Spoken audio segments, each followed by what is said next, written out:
Buenos días y mil disculpas por el retraso. Ayer estuvimos viendo la cuestión previa a esta, la de si tiene sentido hablar de una perspectiva erotética radical que para, no sé, enriquecer la teoría de la argumentación. Les presenté argumentos muy resumidos, puesto que realmente están expuestos en una serie de publicaciones. Y ahora doy por supuesto que la respuesta es sí, y entonces planteo esta otra pregunta, y es que si queremos implementar esa perspectiva erotética radical, si podemos o no usar, si conviene usar la Logic of Question and Answer de Collingwood, que ahí la abrevio como LQA. Ayer expliqué que lo dejo la abreviatura porque la palabra question en inglés es ambigua. Puede significar lo que aquí he llamado cuestión o puede significar lo que aquí he llamado pregunta. Para aquellos que creo que no estaban ayer, pregunta es un acto de habla y cuestión se parece más a lo que llamamos un problema, algo que es un tanto abstracto. Y bueno, siguiendo este guiño de ojo a Luis Vega, que no está aquí, comienzo a presentarlo a la manera medieval, primero presentando argumentos en contra de esa tesis, o sea, ¿qué se puede decir en contra de la idea de utilizar la LQA para tener argumentación? Y bueno, el primer argumento sería que hasta donde yo puedo ver, ninguno de los numerosos teóricos de la argumentación parece haber leído a Collingwood. E incluso si se les menciona su nombre, y esto ya he tenido la experiencia de mencionarlo, me dicen, bueno, pero Collingwood no es un teórico de la argumentación. Con lo cual se diría que entonces los teóricos no requieren leer a Collingwood. Ese sería el primer argumento. El segundo argumento en contra es que Collingwood tiene el hábito de exponer, después vamos a ver por qué, su lógica, su logic of question and answer, siempre en términos de pensamiento o bien de interpretación, pero nunca de argumentación. Por lo tanto, los teóricos de la argumentación solo perderán tiempo leyendo a Collingwood, puesto que no está planteado pues, en términos de argumentación. Y el último argumento sería que la presentación de Collingwood es fragmentaria, no es sistemática y siempre es ocasional, o sea, es con ocasión de un problema concreto que él presenta partes, fragmentos de esta lógica. Entonces eso también podría llevar a concluir que no es necesario o que se pierde el tiempo leyendo a Collingwood.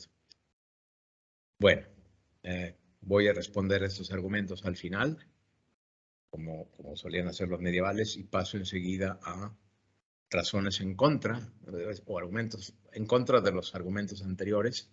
Se puede objetar que, como presenté en la ocasión pasada, una serie de trabajos, y todos esos trabajos se inspiraron en primerísimo lugar en la Logic of Question and Answer de Collingwood. Yo tuve la precaución en algunas de esas publicaciones de no mencionar a Collingwood, porque ya me había tocado que algún revisor me decía, pero Collingwood no es teórico de la argumentación. Entonces, como vi que esto demeritaba la presentación, lo omití, para no tener que discutir la cuestión de la pertinencia de Collingwood. Sin embargo, todo está inspirado en Collingwood. Aquí les puedo incluso hacer la confesión personal de que yo leía Collingwood a los 19 años y desde entonces me acompaña. No he dejado nunca de leerlo ni de pensar en sus ideas. Y entonces, digo yo, bueno, si en la medida en que tengan mérito mis publicaciones al respecto, eso respaldaría la idea de que vale la pena ocuparse de Collingwood. Eso sería lo que yo pondría de entrada al estilo medieval, y procedo entonces a presentar ya en detalle por qué me parece que la Logic of Question and Answer es relevante para la teoría de la argumentación. Y lo primero parecería ser que necesitaríamos aclarar qué clase de cosa es esa que Collingwood llamó Logic of Question and Answer. Y como los lógicos, en toda mi experiencia, son gente muy sensible, hay que llevarse con cuidado con ellos, conviene pues responder a la pregunta, bueno, pero ¿eso es una lógica? ¿Por qué la llama lógica? Por lo tanto, bueno, y esto lo divido. Primero tengo que atender a la relación de la LQA con la lógica formal, la lógica matemática, luego con la lógica informal, y luego, obedeciendo esta tripartición usual, la dialéctica y la retórica. Y la segunda cuestión me parece que es ver si es posible exponer LQA con mayor orden y adaptarla a la teoría de la argumentación. Entonces voy a tratar primero y luego lo segundo. Y lo primero es con la lógica formal. Para empezar hay que recordar que Collingwood escribe en la década de los 30, de los 1930. Bueno, todavía una cosa antes. La única exposición que podríamos llamar relativamente redonda, aunque no es sistemática, etcétera, que hay de esta Logic of Question and Answer está en su autobiografía. Ayer les explicaba que Collingwood recibió prácticamente una sentencia de muerte de su médico por derrames cerebrales que había tenido, y entonces se apresuró a escribir en forma autobiográfica la historia de su pensamiento y la manera como él había llegado a concebir un programa de trabajo en filosofía, pensando que quizá no lo cumpliría, y en efecto no lo cumplió. Lo cumplió solo parcialmente. Entonces, en el contexto de una autobiografía es que mientras va contando la historia de su pensamiento, va introduciendo las ideas principales de la Logic of Question and Answer. De hecho, si ustedes leen la autobiografía, que se los recomiendo, la traducción al español en el Fondo de Cultura Económica es muy buena, cosa que no es siempre el caso, pero esta es muy buena. La obra es muy amena, muy atractiva, y para los españoles creo de particular interés, porque en el último capítulo habla de la Guerra Civil Española, bueno, de los problemas asociados a la Guerra Civil Española, la República y los conflictos que se provocaron, y habla completamente a favor de los republicanos, en un momento en que la prensa inglesa era anti-republicana, contra la República Española. Y de hecho yo sospecho que esa es la razón por la que Collingwood es un autor mexicano, como dijiste tú, ¿no? Porque resulta que algunos exiliados españoles en México, particularmente uno que no sé si ustedes conozcan, vasco, Eugenio Imas, el traductor de Dilthey, también en México fue que se hizo la traducción. Cuando llegó a México, de las cosas que hablaba era de Collingwood. Y justamente por diciendo, bueno, esto es un hombre que nos tiene simpatía, ¿no? Porque realmente vale la pena leer esas páginas sobre España, son muy bonitas. Y sospecho que Imas es el motor detrás de que se tradujera Collingwood. No lo puedo probar, pero lo sospecho. Bueno, entonces está expuesto en la autobiografía. Y entonces pues, él va contando, comienza desde niño, y ya desde el primer capítulo aparece la lógica de la pregunta y la respuesta, no con ese nombre, porque él está tratando de alguna manera de describir la experiencia como niño, y no es sino según va madurando que llega el momento que ella dice, bueno, que aprendí yo del estudio de la arqueología fue esta lógica de la pregunta y la respuesta. Bueno, pero en esa época, en la década de los 30, la lógica formal no era ni de lejos el sentido estándar de la palabra lógica. Todavía ustedes pueden revisar libros de lógica de los años 30 y hay muchos que no tienen mucho que ver con la lógica formal. Entonces, esto es importante, el que él haya utilizado la palabra lógica, no podemos leerlo anacrónicamente como ahora. Ahora nos chocaría, ¿cómo que de pregunta y respuesta? Ustedes saben también que hay intentos de formalización. Ahorita voy a hablar un poco de eso. Pero bueno, el caso es que cuando él utiliza la palabra lógica, no es el sentido estándar de la lógica formal matemática. Segunda cosa que hay que contar es que Collingwood nunca se interesó por la filosofía de las matemáticas. Yo conozco toda su obra y jamás habla de los problemas particulares que las matemáticas presentan a la filosofía. Y eso probablemente le impidió comprender el sentido y alcance de la lógica formal matemática. Pero a pesar de su relativa comprensión, de poca comprensión de la lógica formal, en las razones que Collingwood da para rechazarla, en el contexto de lo que él está exponiendo, me parece que no andaban erradas. Y esto es mucho decir, porque de hecho hay una nota en la autobiografía donde habla de Principia Mathematica y casi dice que eso es un fraude, que es una cosa muy gorda, ¿no? Yo cuando lo leí me escandalicé, ¿no? Creo que cualquiera se escandaliza cuando piensa en lo que Principia Mathematica significa para nosotros. No en los años 30 todavía, pero o solamente en ciertos círculos. Como ustedes saben, quien le dio el gran espaldarazo a la lógica matemática para que se convirtiera en algo que los matemáticos vieran con respeto fue Hilbert. Y justamente en los años 30, pues toda esa escuela de Hilbert con Gödel y todo esto fue donde esto se volvió famoso, ¿no? Pero nada de eso todo eso era ajeno a Collingwood. Y sin embargo, me parece que se puede argumentar que no andaba tan errado. Y eso puede ser un objeto de discusión más adelante. Bueno, dos notas al respecto de las razones que están en Collingwood para rechazar a la lógica formal. Una es que toda su filosofía gira en torno a dos conceptos. Uno es el concepto de proceso. Y este concepto está muy abstracto. Esto parece una cosa muy lejana, pero vamos a ver que tiene conexión con las razones que tiene Collingwood. Y el otro es el concepto de pensamiento que Collingwood lo entiende, yo creo que lo entiende más o menos como lo entendía Frege, aunque él no leyó a Frege. Y en relación con las matemáticas y con estos conceptos centrales de proceso y de pensamiento, yo diría que para entender a Collingwood tenemos que entender que el objeto de la lógica formal no son las matemáticas que se hacen, las del, ¿cómo dicen en inglés? El working mathematician, sino las que ya están hechas.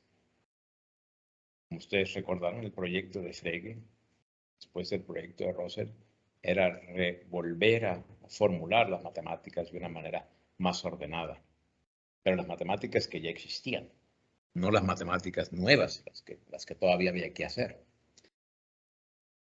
Y me parece que a Collingwood lo que le interesa siempre es hablar de el pensamiento que se hace, no el que ya está hecho. A lo mejor no sé si ustedes conocen a un autor italiano, Carlo Cellucci, que ha estado escribiendo en los últimos 20 años, tratando de sostener la tesis de que el problema con la lógica para los matemáticos es justamente que la lógica, como la manejamos ordinariamente, tiene por objeto las matemáticas ya hechas. Y dice Cellucci, como antes dijo Grattan Guinness, las matemáticas ya hechas no le interesan a los matemáticos. Porque a los matemáticos lo que interesa es resolver problemas nuevos. Cellucci lo que propone es que debemos reformar la lógica formal para que permita hacer matemáticas y no reexponer al infinito las matemáticas ya hechas. Es decir, si ustedes recuerdan a Leibniz, el proyecto de la lógica como ars inveniendi, como arte de descubrimiento, y no como ars judicandi, arte de exposición. Bueno, entonces creo que para entender a Collingwood tenemos que entender que para él lógica es una ars inveniendi, un arte de descubrimiento, una heurística, como se dice ahora. Y no una axiomática. Luego podemos plantearlo con respecto a la lógica informal. Aquí me voy a dar por supuesto que ustedes conocen todas las distinciones y aclaraciones que ha hecho Iber y que han aclarado mucho las cosas en lógica informal. Y en particular este hecho de que, como nos dice Hubert, las argumentaciones pueden ser evaluadas en términos lógicos, dialécticos o retóricos. Por cierto, también pueden ser descritas y analizadas en términos lógicos, dialécticos o retóricos, pero la evaluación es ahorita lo que me interesa más. Y la evaluación lógica, no la dialéctica ni la retórica, tiene la forma de un árbol de decisión, que es este, que bueno, no me detengo en eso porque doy por supuesto que todos ustedes lo conocen. Y lo que importa de esto, o una cosa que importa para entender la relación con la lógica, es que lo que está escondido detrás de esta magnífica manera de presentar las cosas son los criterios de aceptabilidad, relevancia y suficiencia de los lógicos informales canadienses. Entonces, es con esto con lo que lo quiero comparar. Tenemos ahí a los lógicos canadienses que propusieron esta tríada de criterios para reemplazar la propiedad de validez, que no es pertinente realmente en teoría de la argumentación. Y eso es una parte del problema con la regla 7 de la parmodialéctica, que habla de validez, cuando no deberíamos hablar de validez. Entonces, cuando lo vemos eso, y sobre todo lo vemos en términos del árbol de decisión de Hubert, y lo comparamos con la lógica de la pregunta y la respuesta de Collingwood, veremos que contiene principios de evaluación, los cuales son pertinentes a las argumentaciones en el contexto de una perspectiva erotética radical y que son formulados por Collingwood en términos lógicos. Lógicos en el sentido que le das tú a la palabra, ¿no? Los lógicos informales en general, no en lógica formal.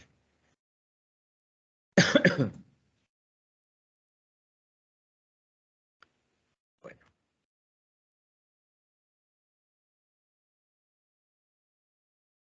Creo que ya me dejó. Bueno, entonces brevemente con respecto a la dialéctica, la evaluación de dialéctica está relacionada con lo correcto del procedimiento, de discutir y argumentar. Todavía recuerdo que la primera vez que nos visitaste, Hubert, me preguntaste, ¿las reglas del decálogo son nada más dialécticas? Y yo no entendí ni siquiera qué querías preguntar. Ahora creo que ya lo entiendo mejor. Bueno,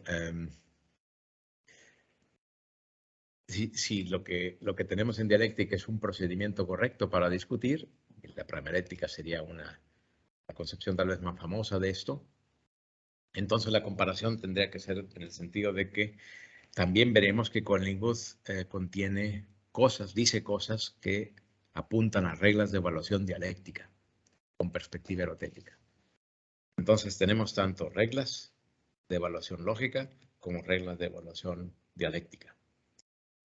Con respecto a la retórica, bueno, yo estoy esperando que Hubert escriba algo sobre esto y nos ayude a entender mejor en qué consiste la evaluación retórica. Yo, por mi parte, lo que puedo decir es que las cosas que se están haciendo ahora sobre estilo argumentativo y el libro de estilo argumentativo que les comenté la vez pasada saldrá en agosto. Y ahí podrán ver lo que la parmedialéctica ha hecho en dirección a la retórica. Y aquí sí debo decir que todavía no he encontrado elementos de evaluación retórica en la lógica de la pregunta y la respuesta. Entonces, con esto trataré de atender el primer punto que les dije antes, de clase de cosas, la lógica, la logic of question and answer. Bueno, yo creo que sí es una lógica, pero en el sentido de lógica informal. Y no, es muy difícil imaginar que pueda ser una lógica formal. Los intentos que he visto de lógica erotética nos parecen muy prometedores para atrapar lo que quiere decir Collingwood. Pero esto puede cambiar, ¿no? La lógica está en continua evolución y ahora hay gente que trabaja en lógica dinámica y otras cosas que quién sabe, ¿no? Y pudiera llevar por ahí. Pero con la lógica informal está claro. Paso a la segunda cuestión, que es tratar de ver si se puede exponer la logic of question and answer con mayor orden que el que está en la autobiografía. Obviamente me baso en la autobiografía y la primera propuesta de poner orden aquí es decir que de todas las cosas que dice Collingwood en la autobiografía podemos extraer ciertos principios y entonces pensar en ellos como principios de evaluación. Y Estos son quizá los 4 más importantes que menciona Collingwood. Las palabras, las expresiones que pongo ahí son las expresiones que usa él. La primera se refiere a lo que significa lo que un hablante dice. La segunda, a la correlación que hay entre pregunta y respuesta. La tercera, a la verdad. Y la cuarta, a lo que los ingleses llaman evidence, que nosotros ya no estamos acostumbrados a llamar evidencia, aunque no es el sentido primario de la palabra. Pero aquí donde aparece el concepto de evidence es cuando ya tocamos con este asunto de las razones. A lo mejor se puede llamar el principio de las razones. Vamos a ver. Bueno, con respecto al speaker's meaning, este principio, ¿saben qué? Estoy pensando que yo les iba a dar un handout donde estaban los pasajes de Collingwood, en que podían ustedes ver cómo formula él los principios, pero probablemente está de eso. Grosso modo, lo que él dice es que cualquier cosa que una persona presente como algo que sostiene, y puede ser esto una tesis, o puede ser esto una razón para una tesis, es una respuesta a una pregunta.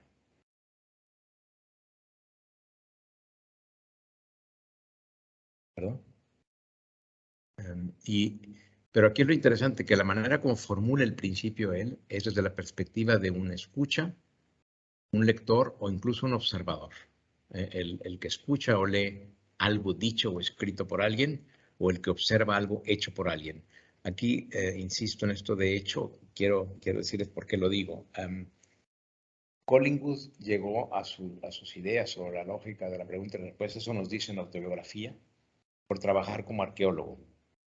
Brevemente, el padre de Collingwood era arqueólogo, el mismo arqueólogo amateur, y desde pequeño estuvo asistiendo a excavaciones y poco a poco se fue metiendo en el mundo de los arqueólogos profesionales y se convirtió en el más importante arqueólogo de la Gran Bretaña románica, de la época románica de la Gran Bretaña.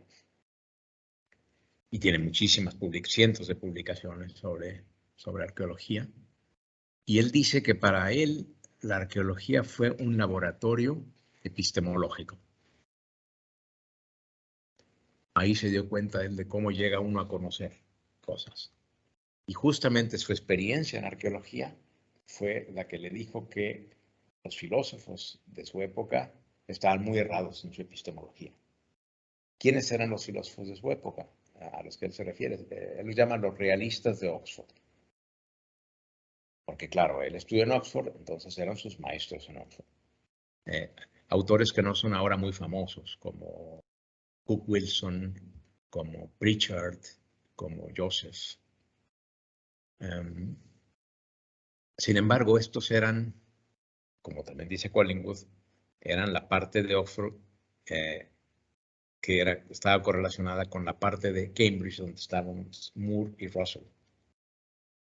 De manera que el realismo de Oxford era como la manifestación de la filosofía analítica en Oxford, antes de la aparición de Austin y Grice y todos ellos.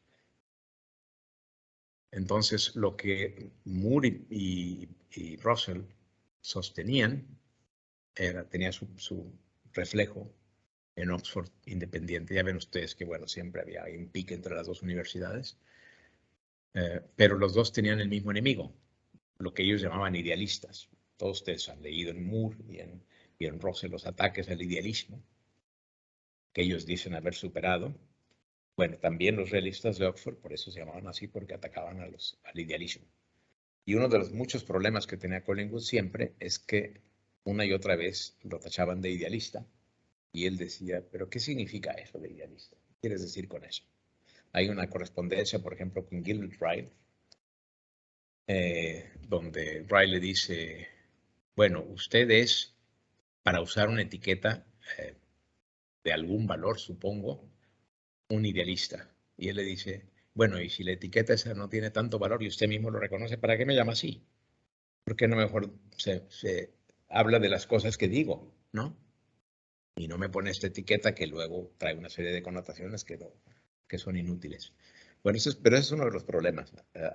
La vez pasada dije que había había ataques sobre el relativismo de Collingwood también hay ataques del idealismo de Collingwood, ¿no? Y son etiquetas que estorban muchísimo para entender. Pero bueno, volviendo al principio 1. Toda afirmación escrita o dicha, o todo artefacto, todo objeto creado por alguien, en arqueología, por ejemplo, un edificio, una torre, una muralla, un castillo, ante el observador debe siempre verse como que esto responde a una pregunta, pues, dicho de una manera quizá menos oscura, la solución de un problema.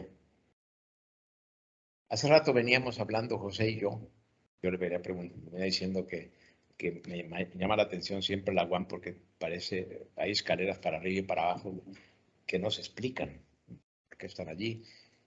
Y lo que hice yo es justamente pensar con Collingwood, ¿por qué hicieron esto así? ¿Cuál era el problema del que estas escaleras para arriba y para abajo son la solución? Y se lo planteé a José y José dijo que le había oído que tenía una razón política, evitar que hubiera superficies planas, parejas muy grandes en las que los estudiantes se puedan reunir y armar borlote.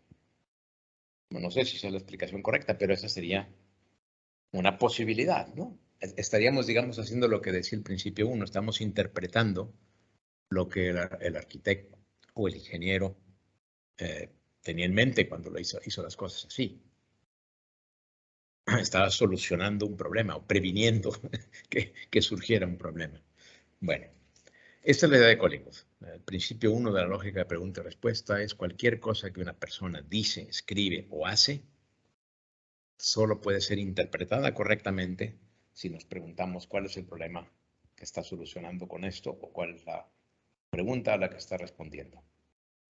Y lo que nos pide, ahí es donde entra como principio de evaluación, es algo así como no interpretes lo que alguien dice o escribe o hace, ni mucho menos reacciones a ello antes de haber comprendido la cuestión que ha llevado al hablante o al escritor o a la gente a decir, escribir o hacer eso. Y bueno, eso me lleva dentro de la pragma dialéctica, a decir todo standpoint debe verse como la respuesta a una cuestión previa, explícita o implícita, y aún diría más lejos, toda razón, en el sentido de Hubert, también debe verse como una respuesta a una cuestión. Y ahí es donde conecto con lo que decíamos ayer. Le he dado muchas vueltas a lo que dijiste, ya hablaremos de esto. Bueno. Principio 2 lo llama correlatividad de pregunta y respuesta. Otra vez está formulado desde la perspectiva de quien interpreta la cuestión a la que alguien ha respondido. Y lo que nos pide es tengamos cuidado de no confundir una pregunta más particular con una más general.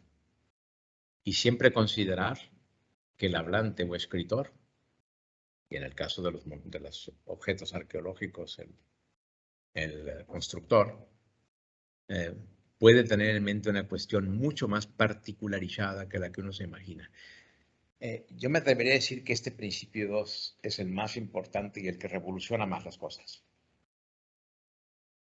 Porque, y ayer hablaba yo de este problema que a veces tenemos como docentes, cuando los alumnos nos preguntan una pregunta muy vaga, de manera que nos damos cuenta de que lo que hemos tratado de explicar en algún detalle está lejísimos de lo que el estudiante puede comprender.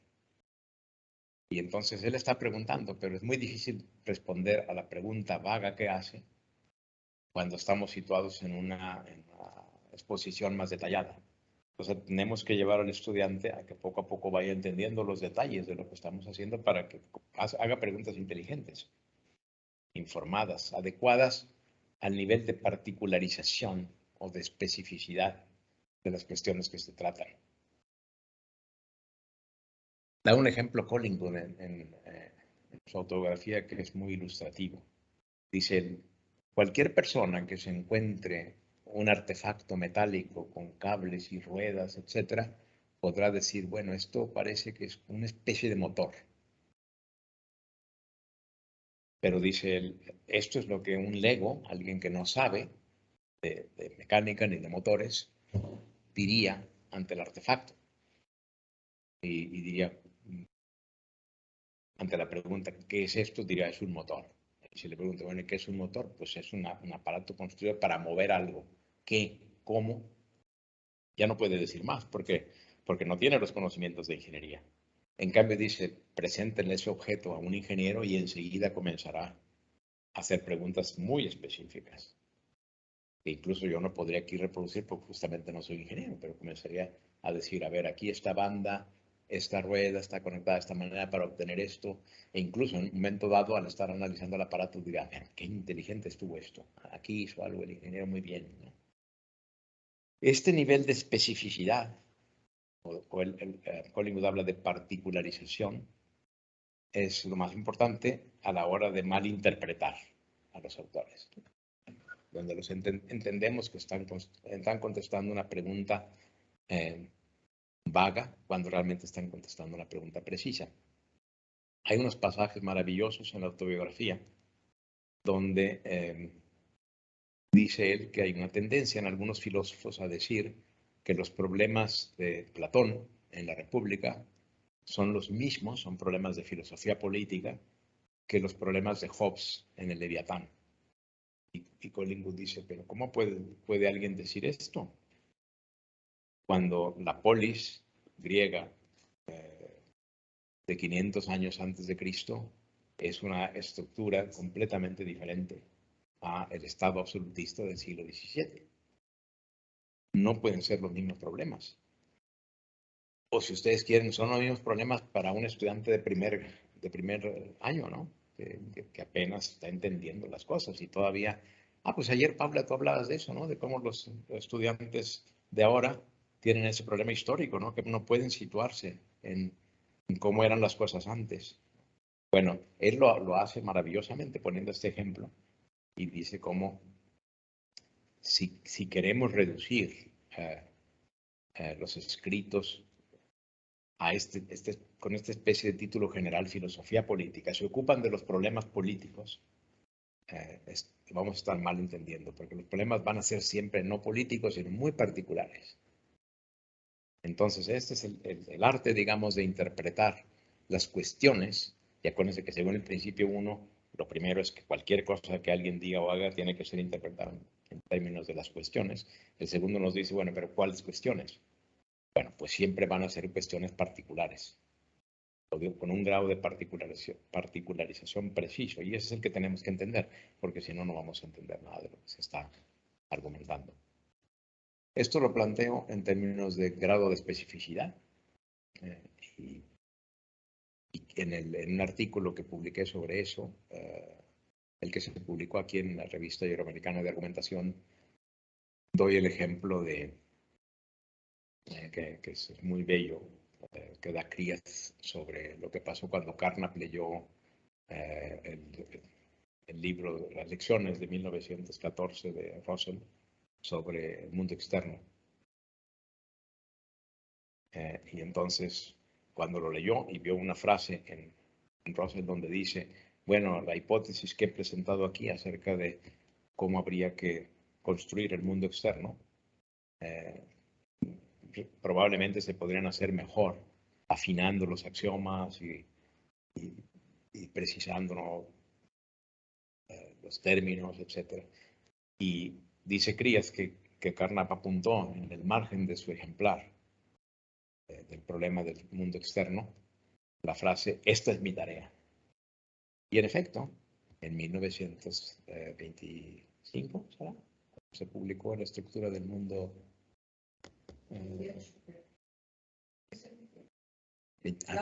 Probablemente 28, el Aufbau.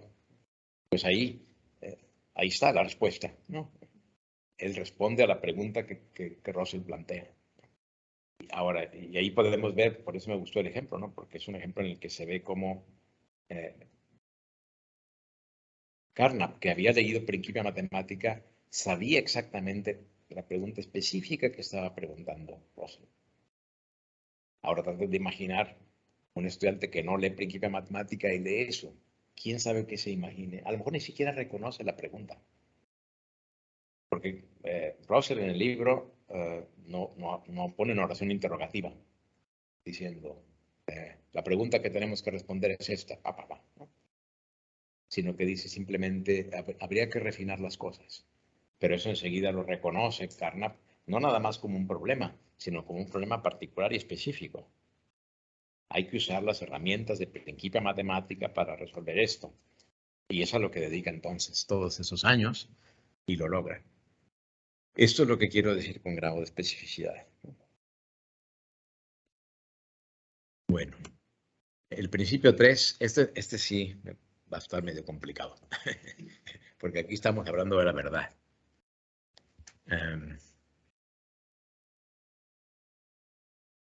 Collingwood lo formula diciendo muy provocadoramente, dice, de ninguna proposición podemos decir que es verdadera o falsa, punto.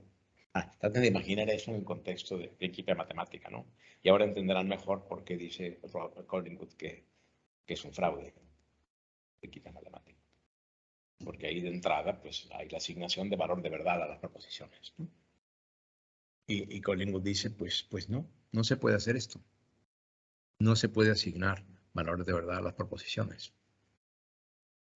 Porque una proposición, si es algo, es la respuesta a una pregunta. Y si no hemos identificado la pregunta, ¿cómo podemos decir que es verdad o no?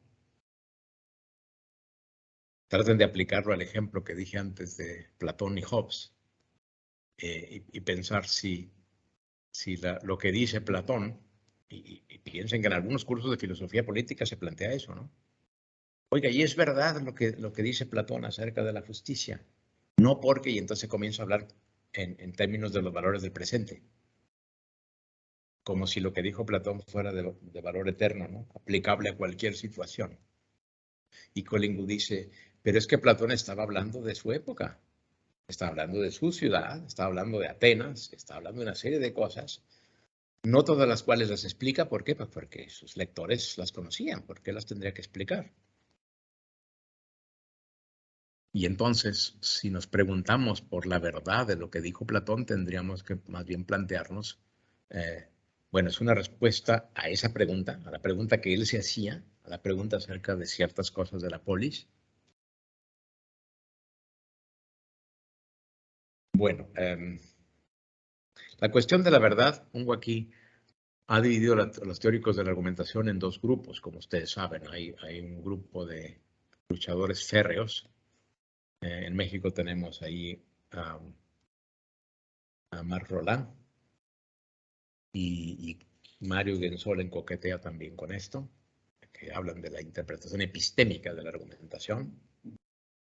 En Estados Unidos tenemos a Bairo y Siegel, creo que son los defensores más acérrimos, ¿no? Y por ahí hay un par más que quieren seguir hablando de la verdad, quieren seguir diciendo, bueno, las premisas son verdaderas, y hablan, por ejemplo, del argumento que es, ¿cuál es el término que se usa? ¿Sólido? Un argumento sólido es un argumento que tiene premisas verdaderas y es válido, tiene validez y premisas verdaderas. Entonces siguen con este concepto de verdad epistemológico, digamos. Pero la mayoría de los teóricos de la argumentación han dejado eso atrás y han dicho, bueno, si queremos hablar de las argumentaciones ordinarias de la gente, no podemos hablar ya de esta manera, de hablar de las premisas verdaderas. Hablaremos de las premisas aceptables, hablaremos de su suficiencia, de su relevancia, pero no de la verdad. Y los retóricos van todavía más lejos, ellos hablan de plausibilidad. Bueno, en términos de eso, y hay mucho más que decir, yo me voy a esperar las preguntas para poder ampliar esto más. Creo que la propuesta de Collingwood nos conduce a alejarnos del diálogo suasorio y acercarnos al diálogo inquisitivo. ¿Por qué digo esto? Bueno, porque... a ver, déjenme ver si tengo algo más. Esto va a ayudar más. Bueno, el concepto de verdad en Collingwood es un concepto histórico.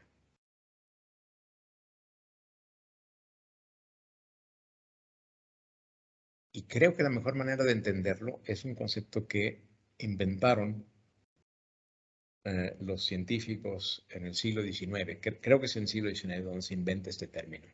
Yo lo he encontrado mucho en autores, científicos, ingenieros, físicos, etcétera, en el siglo XIX, que es el concepto de aproximación. Entonces, cuando ellos tratan de modelar alguna situación física, o en el caso de los economistas, una situación económica, dicen, vamos a hacer una primera aproximación. Construimos un modelo en el que abstraemos de un montón de complicaciones y decimos que lo que obtenemos es una primera aproximación. Por ejemplo, en economía, Vilfredo Pareto, que era ingeniero, y por eso usaba el término que me parece que era más típico de los ingenieros, decía que cuando modelamos un mercado en términos de un mercado perfecto, con agentes perfectamente informados, etcétera, lo que tenemos es nada más una primera aproximación que nos permite explicar un montón de cosas, pero obviamente muchísimas cosas no quedan explicadas por un mercado de competencia perfecta, porque no hay mercado de competencia perfecta. Siempre pasan en el mercado muchísimas cosas que impiden la competencia. Sin embargo, dice, es una primera aproximación. Luego podemos complicar las cosas e introducir, por ejemplo, ese agente que es el Estado, que introduce impuestos, y al introducir impuestos altera los precios. Y entonces podríamos tener una segunda aproximación. Y podríamos incluso tener una tercera aproximación y cada vez, según vamos enriqueciendo el modelo para poder aplicarlo a la realidad, obtenemos mayores y mayores y mayores, más cercanas aproximaciones. Bueno, este concepto de aproximación me parece que ayuda a entender mejor lo que quiere decir Collingwood. Igualmente este concepto de falibilidad y falibilismo que encontramos en Peirce y después en Popper. También me parece que si Collingwood los hubiera conocido, pero como les digo, no era un lector de este tipo de literatura, aparentemente, habría dicho, bueno, esto me parece bien, no hablemos de verdad, hablemos de aproximación. Y entendamos entonces el proceso, entendamos el pensamiento como un proceso de indagación o de investigación en el cual nos vamos aproximando más. Y las cosas se complican horriblemente porque luego aparecen estos conceptos que pongo ahí de reenactment e encapsulation. Vamos a ver si lo puedo explicar. El reenactment es cuando el historiador o el arqueólogo, enfrentado a un escrito o a un monumento, logra pensar el problema del autor del escrito del monumento en los mismos términos en que lo concibió ese actor.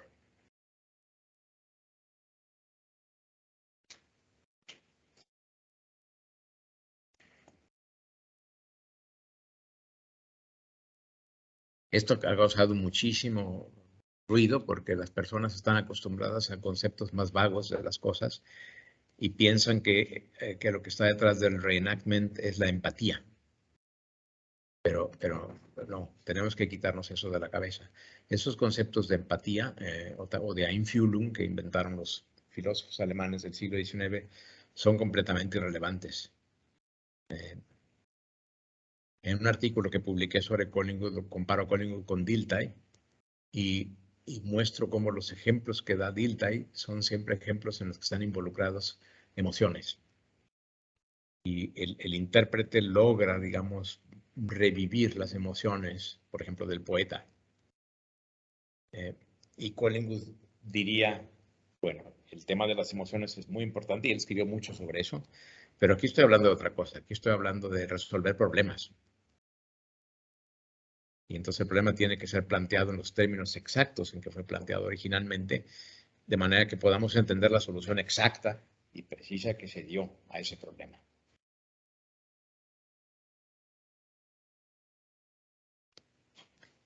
Y el concepto de encapsulation, me parece que me lo dejo para después porque ya ahorita estoy viendo que esto se está complicando horriblemente. La verdad es que son conceptos muy difíciles, porque es todo un aparato de conceptos el que está aquí detrás. Me voy a quedar con lo dicho hasta ahora. Y nada más resumiendo, tenemos que concebir que la manera, para Collingwood, en la Logic of Question and Answer, no puede uno simplemente decir que las proposiciones tienen un valor de verdad. ya dado. Esto a lo mejor sí puede ayudar. Si ustedes piensan que lo que Frege o Russell querían hacer era reconstruir las matemáticas de su tiempo, entonces está claro que los valores de verdad pueden verse de manera estática, ¿no? 1 más 1 igual a 2, pues es verdad, ya sabemos eso. Entonces podemos asignarle un valor de verdad y luego tratar de demostrarlo a partir de otras proporciones a las que también les vamos a asignar de valor de verdad para que se transmita la verdad hasta la proposición 1 más 1 igual a 2. Entonces, si lo vemos así, se entiende la asignación de valores de verdad. Pero, Collingwood diría, bueno, pero ¿qué tal si ahora lo que estamos tratando es de resolver un problema en topología diferencial, en que están miles... Bueno, por ejemplo, pensemos en el caso reciente de la demostración del teorema de Fermat, ¿no? Hizo tanto escándalo. Antes de la demostración, cuando Andrew Wiles estaba tratando de demostrar, estaba él creando matemáticas nuevas. Collingwood habría dicho, a ver, ¿cómo puede usted asignar valores de verdad a eso? Él diría que son matemáticas que se hacen en lo que el concepto correcto que hay que usar es una cosa que él llama right, algo así como respuesta justa. Y dice que la respuesta justa a una pregunta no es, en el sentido ordinario de la palabra, la respuesta verdadera, porque incluso puede ser una respuesta equivocada, sino que es la respuesta que nos permite pasar a la siguiente pregunta. Creo que me voy a adelantar a mostrar un esquema que tengo por aquí adelante. Collingwood concibe el pensamiento de esta manera, grosso modo, como lo que él llama un complejo de preguntas y respuestas. Entonces tenemos ahí una pregunta 1, que es totalmente particularizada, que recibe una respuesta 1. Esa respuesta 1 es justa en el sentido de que nos permite plantear la pregunta 2. La flecha gruesa corresponde a una relación que es la relación de suscitar, de que hablábamos ayer. La respuesta A1 suscita la pregunta Q2. Y como tiene ese poder de suscitar esa nueva pregunta, es por eso que decimos que es la respuesta justa, la que necesitamos para seguir adelante. Como ustedes saben, en matemáticas existe la demostración al absurdo, y ahí justamente se ve muy claro que la respuesta es incorrecta, pero no importa que sea incorrecta, es que es la que necesitamos para seguir adelante. La flecha punteada que regresa es la relación de presuposición y las flechas punteadas rojas indican una relación que no sé cómo llamar bien, pero se puede llamar particularización o se puede llamar especificación, que es cuando conviertes una pregunta como Q2 en varias preguntas. El caso típico es la pregunta cerrada, que se divide en una serie de preguntas, la pregunta abierta, que se divide en una serie de preguntas cerradas, ¿no? Para tomar un ejemplo trivial, Q2 podría ser ¿dónde están las llaves del coche? Y entonces la 3.1 sería, están en la gaveta de mi escritorio. 3.2 las dejé en el comedor de la universidad. 3 se me cayeron al suelo. Entonces serían estas 3 preguntas y entonces se van contestando y se van eliminando de las respuestas para quedarse entonces con, por ejemplo, A3.2, la cual nos permite que se suscitar Q4. Entonces, este es más o menos como él concibe la marcha del pensamiento. Se plantean preguntas, las preguntas, si se responden justamente, nos suscitan nuevas preguntas que a su vez se responden, que se especifican, etcétera, etcétera. Esto sería un fragmento del Question Answer Complex. Por ejemplo, en el caso de la arqueología, tenemos el caso de la muralla de Adriano, que es construida para separar Inglaterra de lo que ahora es Escocia. Y cuando Collingwood llega a investigar la muralla romana, se da cuenta de que de ninguno de los arqueólogos se había preguntado en serio, en el sentido de una investigación, ¿para qué la habían hecho?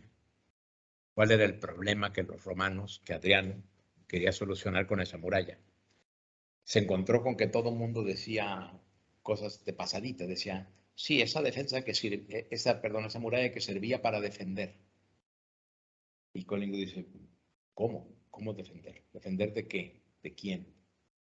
Y entonces ahí es donde Collingwood dice, bueno, vamos a suponer que sea una línea de defensa. Entonces la pregunta es, ¿con qué arma se defiende y de qué manera? Y entonces hay que investigar en la estructura misma de detalle de la muralla cómo es que allí había guardias que defendían esa muralla. Y entonces comienza a analizar este problema y llega a la conclusión, después de un razonamiento muy largo de este tipo, que no pudo haber sido construida para defender nada. Y que la única explicación, lo único que explica todos los detalles de construcción, tú que eres arquitecta, todos los detalles finos de construcción, el ancho de las murallas, la disposición de los castilletes, la separación entre ellos, etcétera, etcétera. Lo único que explica todo eso es que era una línea de demarcación fronteriza que servía como una especie de advertencia a los bárbaros del norte de que si cruzaban esa línea, iban a ser inspeccionados. Y que si se acercaban en tumulto, iban a salir los romanos a atacarlos. Pero no estaban los romanos en la muralla defendiéndola, sino a la manera romana salen a campo traviesa a enfrentarlos. ¿Sí? Y esto Collingwood lo analiza, por ejemplo, mostrando cuál era el armamento de un soldado romano. Con ese armamento jamás hubieran podido defender ninguna muralla. Y dice, esto viene porque pensamos medievalmente, entonces pensamos en los castillos, en España y en Francia, y la manera de defenderlo dice, pero esto no es así, ya, esto no funcionaba de esta manera. La verdad es que cuando uno lee todo el análisis de Collingwood, dice uno, pues es obvio, pero el caso es que no se le había ocurrido a nadie, porque nadie se había planteado la pregunta. Entonces, esto es una ilustración de lo que quiero decir aquí. Me regreso y bueno, dejo aquí lo del principio 3 y el principio 4, el principio de la evidencia. Y aquí es donde me parece que ya tocamos o rozamos la teoría de la argumentación, porque evidence sí es un concepto argumentativo en el derecho, ciertamente, ¿no? Y otra vez los conceptos de reenactment y encapsulation están atados a esto de evidence. A ver si más adelante digo algo al respecto. Y me parece que se trata de conceptos estos de reenactment y encapsulation muy relevantes a discusiones actuales sobre desacuerdos profundos. Pero esto me parece que ahorita no lo puedo explicar. Nos llevaría muy lejos. Lo que quiero llegar es más bien a decir, bueno, ¿y estos principios cómo es que funcionan lógicamente? Entonces, bueno, aquí es donde paso a estas observaciones generales. Todas las lógicas que conocemos formales parten del concepto de proposición o de un concepto equivalente a este. Y aquí el concepto de proposición se vuelve en gran medida irrelevante. Esta es la razón por la que yo he tratado de convencer a Franz van Emeren de que no hable de proposiciones, sino hablar de preguntas y respuestas. No lo he conseguido todavía. Y entonces los conceptos por los que se reemplaza proposición son estos: question por un lado, answer por otro lado, y por otro lado esto del complejo, question answer, que es la serie de problemas y soluciones en el curso de una investigación. Y si el concepto de proposición es importante en lógica, pues el concepto de consecuencia ya no se diga. Pero el concepto de consecuencia, también lo vamos a reemplazar, se vuelve irrelevante, y los que necesitamos son el concepto de presupposition, donde una pregunta presupone una respuesta justa a una pregunta anterior, y luego precisamente el concepto de arising o suscitar. Una respuesta justa a una pregunta dentro de un complejo de preguntas y respuestas suscita o da pie a una nueva pregunta. Para poder hacer esto tiene que ser la respuesta justa. Supposition. Lo separo por razones analíticas. Estos conceptos de presuposición, justeza, etcétera, están todos interrelacionados. Luego está el concepto de particularized, que una cuestión es algo detallado y específico, que una pregunta expresa siempre parcialmente, porque siempre nos dejamos algo en el tintero, esperando que nuestro interlocutor entienda lo que estamos diciendo. Y también con esto tenemos que decir que una cuestión es un producto de la división en partes de cualquier problema en camino a su solución. Esto es muy bonito porque Collingwood insiste varias veces en su autobiografía. Y a mí me acuerdo que me causó mucho ruido la primera vez, me tomó tiempo entenderlo. Dice que Descartes es un continuador de Sócrates. Y esto suena rarísimo, hasta que uno entiende lo que quiere decir.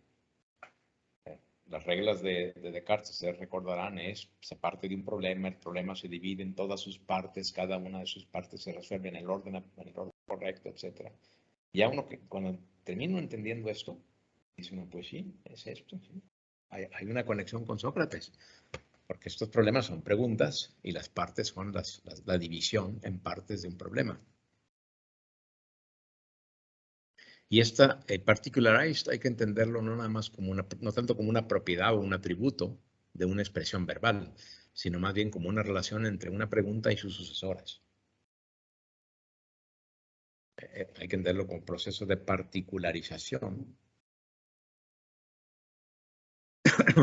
y decir que una pregunta es más particularizada que otra, que es previa.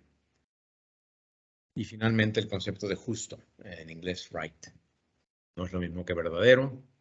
Una respuesta es justa o atinada en la medida en que permita que la investigación avance.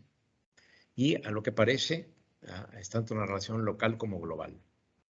Localmente corresponde a la capacidad de suscitar la siguiente cuestión y globalmente parece ser una relación entre una respuesta y el complejo al que pertenece. Entonces, bueno, esto es work in progress. Todavía no lo he atrapado completamente, pero espero poder, digamos, llegar a una exposición satisfactoria de qué es lo que está detrás de la lógica de pregunta y respuesta. Y bueno, paso hasta aquí, dejo lo de lógica. Obviamente hay muchísimas preguntas y espero que las haya. Luego, si consideramos la L-QA como dialéctica, tenemos dos ejemplos aquí muy buenos. Él habla mucho de que cuando estaba en Oxford los estudiantes le llegaban diciendo, aprendimos con el maestro no sé qué, con Cook Wilson o con Pritchard o con Joseph, etcétera, que Aristóteles no tiene razón o que Kant está equivocado. Y Collingwood decía, yo no les decía ni que sí ni que no, sino decía, sí, muy bien, pues saquemos el libro de Aristóteles, saquemos el libro de Kant y veamos.